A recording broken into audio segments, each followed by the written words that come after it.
Voilà, bonjour à tous, bienvenue pour cette nouvelle capsule de Un bout d'ailleurs chez vous. Aujourd'hui, j'aimerais vous présenter un livre sorti il y a quelques années, qui est une sorte d'encyclopédie qui s'appelle Les Super Zéros.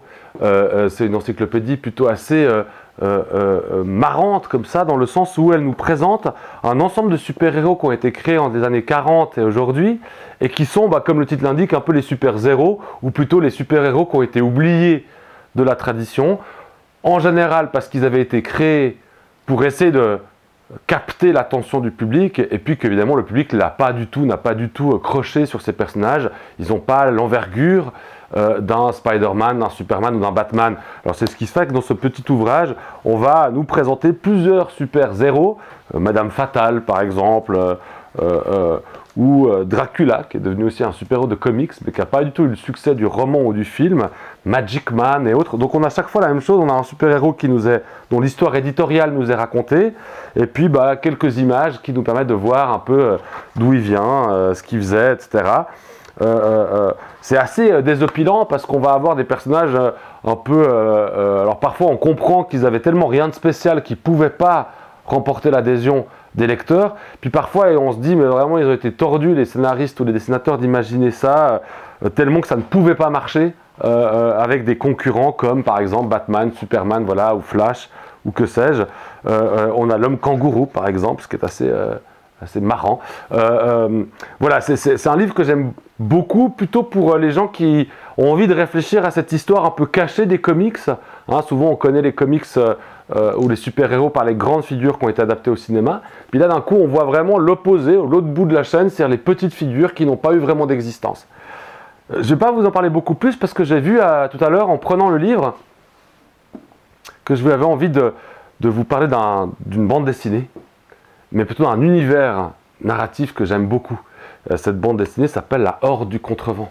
Et juste peut-être pour vous dire, parce que ce nom vous est peut-être familier, La Horde du Contrevent, au départ, c'est un roman écrit par Alain Damasio, qui est une des plus belles plumes de la littérature française, et qui a écrit un roman magique, majestueux, conséquent, ambitieux, qui s'appelle La Horde du Contrevent, qui nous raconte l'aventure d'une horde, c'est-à-dire d'un ensemble de personnes qui ont chacun une fonction dans cette espèce de groupe, qui doit, dans un monde fictionnel, qui doivent remonter dans ce monde pour atteindre ce qu'on appelle l'extrême amont, c'est-à-dire l'endroit ultime, le point zéro quelque part de ce monde-là. Et on va suivre le parcours de ces personnages, leur solidarité, leur fraternité, mais aussi leur coup de gueule, leur rire, leurs moments plutôt tranquilles, puis les moments de désespoir, les moments d'espoir, etc.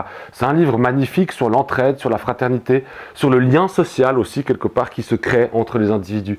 Et il y a quelques années, pour ceux qui seraient un peu réfractaires à lire un roman de 500-600 pages, bien que je vous conseille de faire les deux, autant lire le roman. Et ils ont fait une adaptation en BD qui est en cours. Là, on a le tome 1 qui s'appelle Le Cosmos et mon campement, qui est donc une adaptation de l'ouvrage de Damasio en bande dessinée. On va avoir une bande dessinée qui va nous raconter ou qui va mettre en image finalement la horde du contrevent, c'est-à-dire cette espèce d'équipés qui avancent ensemble pour remonter vers l'origine des vents, puisque comme je vous le disais tout à l'heure, le monde de la horde du contrevent, c'est un monde dans lequel les vents soufflent de partout, et il y a un point d'origine qui est la naissance du vent quelque part. Et le but des hordiers, c'est de remonter vers cette origine des vents.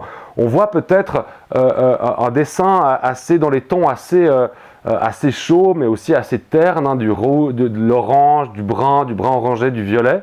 On est plutôt sur ce type-là d'esthétique, en même temps assez dur. On voit les personnages qui sont marqués avec des traits coupés un peu comme au couteau. On a cette espèce d'idée d'un monde justement assez dur, assez sauvage, assez aride quelque part, désertique.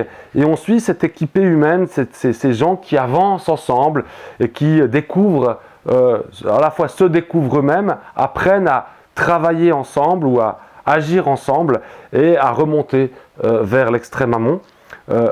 C'est peut-être une bande dessinée qui peut intéresser les gens qui ne connaissent pas l'univers de Damasio. Alors ceux qui le connaissent, sûrement ont déjà la bande dessinée, mais ceux qui ne le connaissent pas peuvent approcher cet univers grâce à cette bande dessinée, puis après s'intéresser au roman.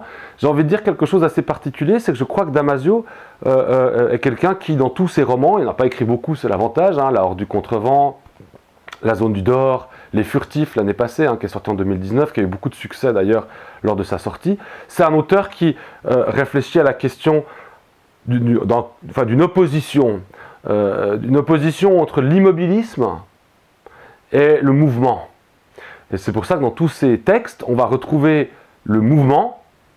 Alors c'est soit les furtifs, qui sont des êtres qui ne sont que pur mouvement, c'est pour ça qu'on a aussi les vents. Les vents ne sont qu'au pur mouvement, et à ça va être opposé l'immobilisme. Et l'immobilisme, c'est celui que nous, on vit quand on n'est plus nous-mêmes en mouvement.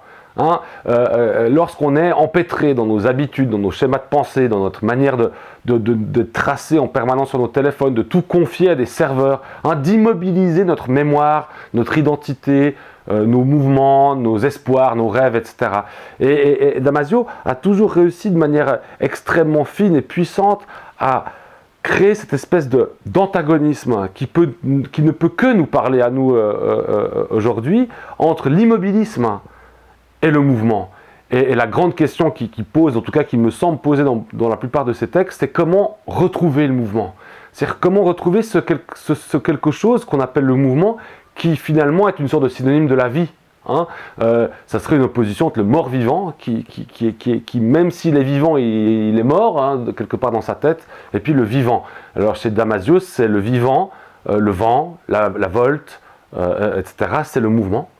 Et puis inversement, l'immobilisme, c'est ce à quoi s'oppose ce mouvement. C'est une sorte d'apologie de ce qui fait de nous des humains lorsqu'on est capable de prendre en charge cette humanité, c'est-à-dire ce mouvement perpétuel qu'on pourrait appeler liberté, qu'on pourrait appeler dignité, qu'on pourrait appeler révolte, mais une révolte qui est saine, une révolte qui est pour le mouvement et pas contre le mouvement, pas pour la création et pas pour la destruction. Et l'univers de Damasio est un univers magnifique, donc évidemment je ne peux que vous conseiller les romans. Je commencerai par La Horde du Contrevent, puis Les Furtifs si vous deviez en lire que 2, et puis cette bande dessinée, La Horde du Contrevent, qui est une autre manière d'aborder l'univers de l'écrivain Alain Damasio, que je vous conseille aussi vivement. Voilà, un univers magique, ou des univers magiques, puissants, dédiés à l'humanité. Je crois qu'aujourd'hui, on a peut-être besoin plus que jamais de se rappeler ce que c'est que notre humanité. Et peut-être que ce que nous glisse à l'oreille Damasio, c'est que cette humanité, c'est dans le mouvement qu'on va la trouver d'abord, et pas dans d'autres types de pratiques qu'on a plus peut-être tendance à faire jour après jour.